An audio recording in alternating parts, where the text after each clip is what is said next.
আসসালামু আলাইকুম everyone, I hope সবাই অনেক ভালো আছেন। আজ আমি আপনাদের সঙ্গে খুবই মজাদার পালং পাকোড়া নিয়ে হাজির হয়েছি। তো চলুন দেখে নিই এখানে কি কি লাগছে।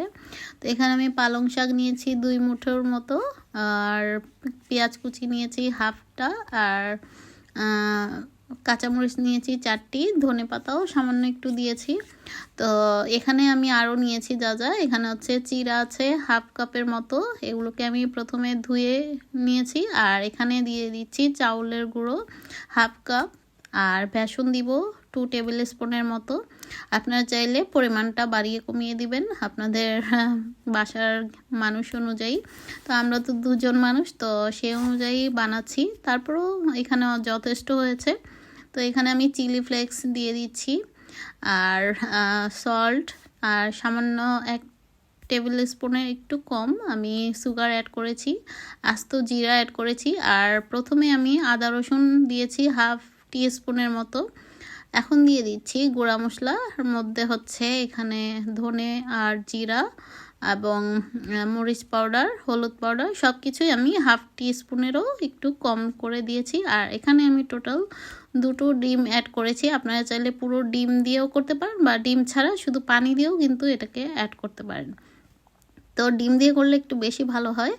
তো এই তো আমি সবগুলোকে একটু মাখিয়ে নিচ্ছি। তো আমার কাছে আমি ফার্স্টে ভেবেছিলাম যে একটা ডিম দিয়ে আর একটু পানি দিলেই মনে হয়ে যাবে।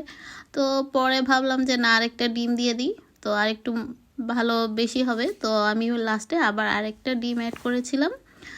আর মশলাটা হচ্ছে আপনাদের পছন্দ অনুযায়ী যে যেরকম অ্যাড করবেন সেরকম আসলে একটা ফ্লেভার পাবেন। তবে আদা রসুনটা অ্যাড করলে একটু বেশি ভালো হয়, একটু সুন্দর গ্রান বা স্মেল বের হয়। তো এই আর কি। তো এইভাবে দেখবেন একটু শক্ত টাইপের হবে, খুব বেশি মিহি টাইপের করতে যাবেন না। তো খুব বেশি লেটকা টাইপের করলে আবার বানাতে গেলে একটু ভেজাল ভেজাল লাগে। তো আমার কাছে মনে হলো আরেকটা ডিম দিয়ে দিই। তো ডিম দেওয়ার পরে যে অবস্থাটা হবে সেরকমই রাখতে হবে আসলে। তো আমি আরেকটা ডিম দিয়ে এটাকে আবার একটু ভালো মতো মেখে নিচ্ছি। তো সম্পূর্ণটা আমি আপনাদের সঙ্গে শেয়ার করেছি, মানে কিভাবে ভাজবেন, বা হাত দিয়েও আপনারা এভাবে গোল করে ভাজতে পারেন, বা একটা স্পুনের সাহায্যেও ভাজতে পারেন তেলে। তো আমার মাখাটা কিন্তু হয়ে গিয়েছে। তো এখন আমি তেলে ভাজতে চলে যাচ্ছি, চলুন দেখে নিই। তো এই তো আমি এভাবে একটা স্পুনের সাহায্যে দিয়ে দিচ্ছি ছোট ছোট বল আকারে, বা আপনারা যেভাবে করতে চান। পাকোড়া অ্যাকচুয়ালি একটু এবড়ো থেবড়ো হলেই পাকোড়ার মতো লাগে, আর যদি একদম সাইজ মতো করতে যান তখন দেখা যাবে এটা পাকোড়ার মতো দেখাচ্ছে না।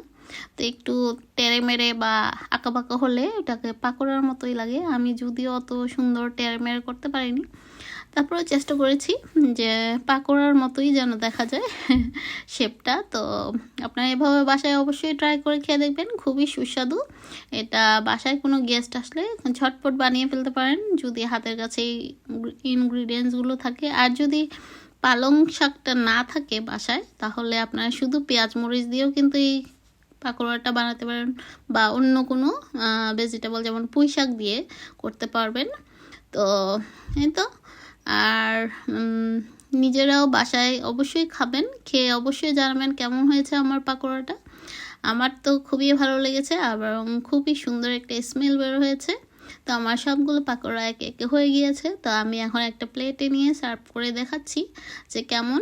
আর সস, টমেটো কেচাপ বা দোকানে কেনা সস দিয়েও কিন্তু আপনারা এভাবে একটা প্লেটে সাজিয়ে খেয়ে দেখতে পারেন যে কেমন হয়েছে, বা গেস্ট আসলে তাদেরকে দিতে পারেন। খুবই সুন্দর। তো যাই হোক, আই হোপ আপনাদের ভালো লেগেছে। তো আজ এই পর্যন্তই, সবাই ভালো থাকবেন, আমাদের জন্য দোয়া করবেন, আর আপনাদের জন্য রইল অনেক দোয়া। আল্লাহ হাফেজ, থ্যাংক ইউ ফর ওয়াচিং।